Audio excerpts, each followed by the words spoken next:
Bom dia, boa tarde, boa noite. Segundo os meus cálculos, neste momento, na Europa, está a começar o dia, não é? Em Portugal, talvez em Espanha, que alguém me esteja a ouvir também, ou na Alemanha. Por outro lado, em Timor e no Japão estamos já a começar a tarde, também nas Filipinas, se alguém me estiver a ouvir, e por outro lado no Brasil e em Cabo Verde ainda estão a meio da noite, portanto boa noite a todos vocês.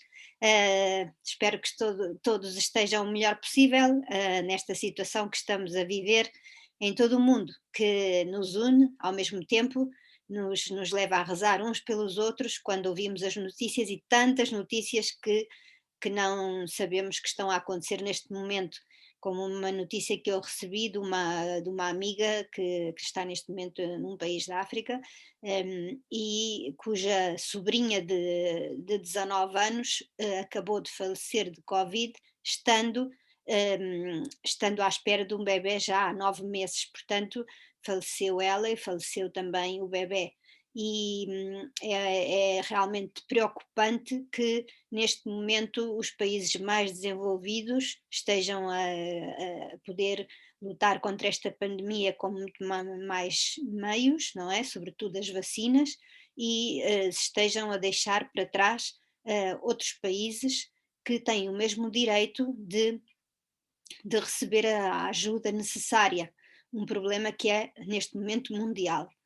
Por isso, Deus queira que, é o que neste momento eu rezo e peço a Deus que haja um movimento mundial de solidariedade para que realmente muitas pessoas que, graças à pandemia, entre aspas, estão a enriquecer, possam pôr ao serviço de outras pessoas que estão a perder tanto com a pandemia e que estão a precisar desta consciência de que somos todos irmãos, de que somos todos parte de uma mesma família. E que isso essa consciência possa ir mais além das religiões e dos sistemas políticos que forem dominantes em cada país, em cada cultura. Fico feliz ao saber que estão a surgir cada vez mais essas notícias de que os países mais ricos e, sobretudo, as pessoas mais que se têm enriquecido mais possam chegar a um acordo para poderem pôr ao serviço desses outros países e dessas outras pessoas que estão necessitadas desta ajuda, para que todos possamos beneficiar e que possamos todos ultrapassar esta pandemia, porque se só um país ultrapassar, não conseguiremos ultrapassar todos. É uma coisa que nos está a ensinar a pandemia, é que estamos todos ligados e que se um está doente, como São Paulo diz na Bíblia, se um membro do nosso corpo que formamos entre todos fica doente, o corpo inteiro está doente, não é só a mão que está doente, é o corpo inteiro que está doente. Por isso, Deus queira que esta consciência se possa desenvolver ao longo desta situação. Para vos dar algumas notícias, neste momento no Japão hoje mesmo entramos no terceiro estado de emergência porque realmente o número de casos tem aumentado, não é um número tão elevado aparentemente como noutros países, mas também é verdade que aqui a vacinação está ainda muito atrasada e pronto, sobretudo sabemos as consequências que isso tem para tanta gente que trabalha no comércio, que trabalha na restauração, tantas pessoas que estão em perigo de ficar sem trabalho, de ficar sem os seus postos de trabalho, sem o seu ganha-pão. E por isso, mais uma vez, é esta chamada à solidariedade, que cada um possamos ver de que maneira podemos pôr ao serviço dos outros aquilo que temos. E E neste país em que eu vivo, o Japão, precisamente é uma situação em que as pessoas não têm o hábito nem a cultura favorece o pedir ajuda, não é? Normalmente as pessoas escondem a sua necessidade, escondem os seus problemas dos outros e muita gente tende precisamente a ficar sozinha, se for o caso, morrer sozinha e até chegar a optar pelo suicídio. Por isso é muito importante que estejamos com os olhos abertos e ver à nossa volta o que é que os nossos colegas, os nossos colegas de trabalho, os nossos amigos, em que situação é que estão e da melhor maneira podermos apoiar-nos e animarmos uns aos outros, mesmo que não possamos se calhar partilhar economicamente, mas pelo menos possamos encorajar-nos mutuamente a ultrapassar esta situação que, se Deus quiser, nos vai tornar mais irmãos e mais solidários. Bom, foi uma longa introdução que me saiu do coração neste momento. Eu queria também dizer-vos que hoje, neste domingo, celebramos o Dia Mundial da Oração pelas Vocações, porque é o Domingo do Bom Pastor. No domingo de hoje, lê-se o Evangelho em que Jesus diz: Eu sou o bom pastor. E penso que é um momento também de nós pararmos a pensar quem é para nós Jesus. Jesus, no Evangelho de João, várias vezes repete frases como esta: Eu sou o pão da vida, eu sou a água viva, eu sou a luz do mundo e hoje eu sou o bom pastor. Quem é para ti Jesus? Quem dirias tu que é Jesus? Às vezes temos umas imagens um pouco distorcidas de quem é Jesus. Então hoje pode ser também uma oportunidade de conhecermos Jesus um pouco melhor. Ele faz esta comparação entre o bom pastor e o mercenário. Penso que é uma imagem que, se a traduzirmos para os dias de hoje, também pode ser muito fácil de entender, porque eu acho que Jesus, sem dúvida, vivia misturado com as pessoas do seu tempo, não estava num convento fechado, nem no cimo da montanha, simplesmente a rezar, não passava a vida fora do mundo, antes pelo contrário, não é? Ele tinha os seus tempos longos de oração, mas também mas o resto do tempo passava-o entre o povo e observava muito. E por aí, graças a isso, ele podia também contar essas histórias que se tornavam fáceis de entender para a gente do seu tempo.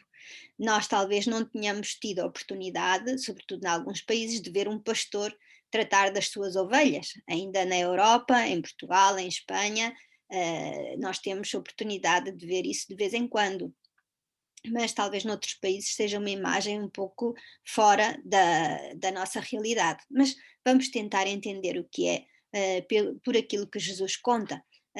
Um pastor é aquela pessoa que tem ao seu cuidado um rebanho de ovelhas e cabras, não é? E estas ovelhas e cabras normalmente precisam muito da ajuda do pastor para poderem ser guiadas, precisam de ser guiadas, porque é um animal que por si próprio não sabe orientar-se facilmente para encontrar os melhores prados para se alimentar e precisa por isso do pastor que guia e que acompanha o rebanho para que possam ir encontrando o alimento necessário. E também normalmente é acompanhado do campo, um pastor que vai atrás empurrando as ovelhas para que elas possam seguir o pastor da melhor maneira. E Jesus diz: Eu sou o bom pastor. E o que é que como é que ele traduz este ser o bom pastor? Ele diz: o bom pastor, quando aparece o lobo, que é a maior ameaça para as ovelhas, não foge, não foge, ao contrário do mercenário. O mercenário é aquele a quem pagam para cuidar das ovelhas, e o pastor, digamos que é aquela pessoa para quem as ovelhas são parte de si, são tão importantes para si, que ele é capaz de dar a vida por elas. O bom pastor dá a vida pelas suas ovelhas, diz Jesus. É assim que ele se apresenta, o seu cartão de identidade. Eu sou para vocês o bom pastor. Eu nunca vos abandono, mesmo quando aparece um perigo de vida em que eu possa perder a própria vida. Que na verdade é o que nós vimos que Jesus fez no momento da cruz, deixou-se apanhar, deixou-se condenar um, para nos para que pudesse transmitir-nos, mostrar-nos de uma forma muito concreta o amor de Deus por cada um de nós. Portanto, podemos dizer que a cruz de Jesus é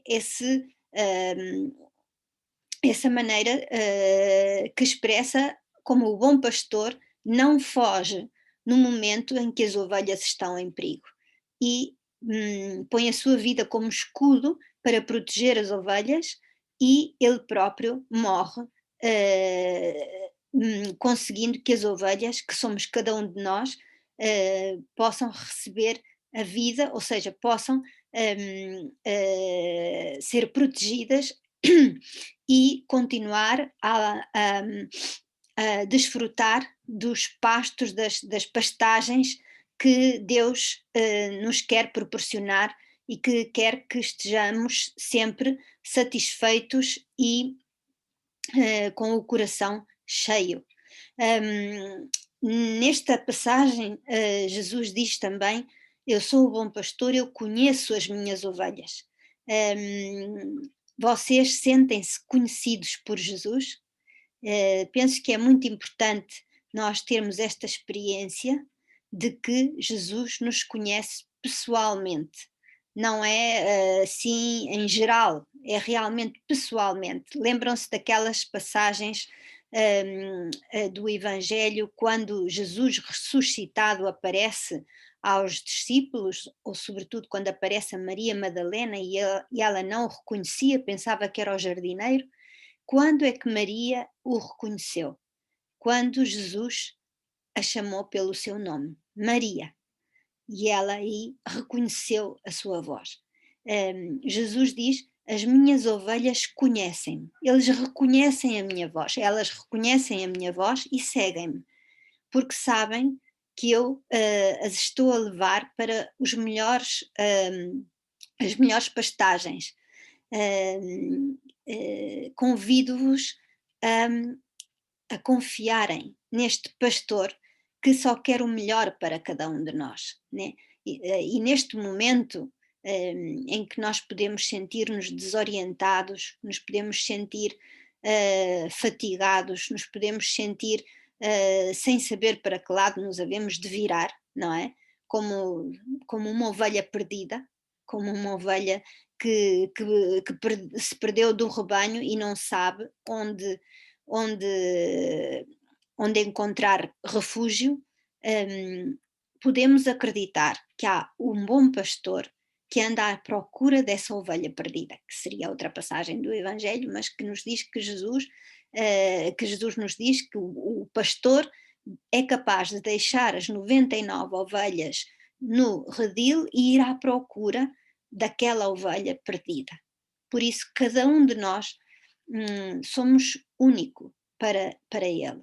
E eu convido-vos realmente a descobrir que Jesus hoje te chama pelo teu nome, que Jesus hoje te diz: Eu conheço-te, eu conheço os teus sofrimentos, eu conheço as tuas angústias, eu conheço a tua vida, o que até agora tu sofreste, as dificuldades pelas quais tens passado, eu conheço tudo sobre ti.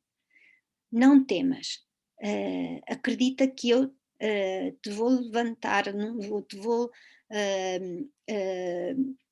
levar, transportar nos meus braços quando tu não puderes caminhar, não é? Eu vou-te levar nos meus ombros quando tu não tiveres forças para continuar. E por isso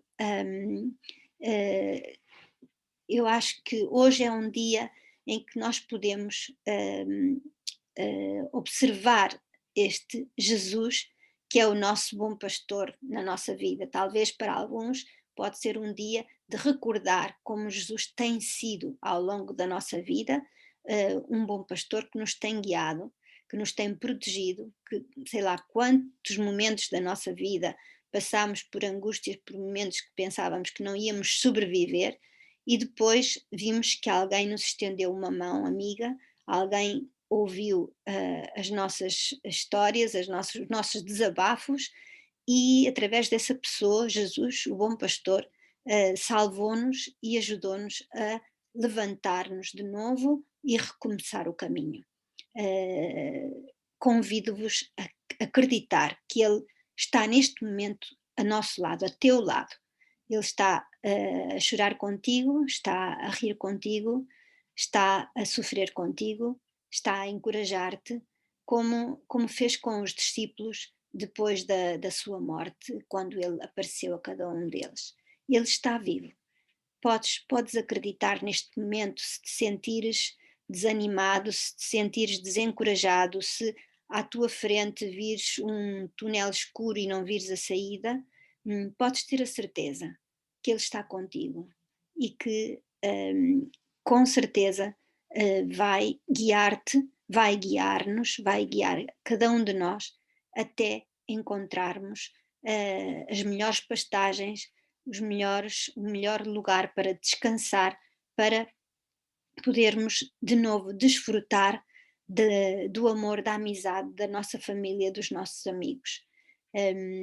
Rezemos juntos uns pelos outros, e neste dia que é um dia da oração mundial pelas vocações, também nos podemos lembrar, rezar sem dúvida para que haja mais vocações de sacerdotes, de religiosas, de missionários, para que possam ir pelo mundo, transmitir este amor de Deus com as suas vidas, mas também lembrar-nos que cada um de nós tem uma vocação, cada um de nós é chamado, escolhido por Deus pessoalmente, e portanto hoje é o dia de todos nós, é o dia para também darmos graças a Deus pela chamada que nos fez, e talvez para descobrirmos a chamada que nos está a fazer neste momento onde nos encontramos, porque é aí onde Ele nos pede para nós respondermos à chamada, na nossa família, no nosso trabalho, na nossa igreja, no lugar onde nos encontramos. É aí onde Jesus nos está a pedir para o seguirmos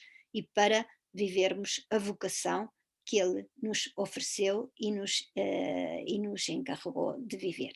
Bom, tenham então uma boa semana e até à próxima semana, se Deus quiser.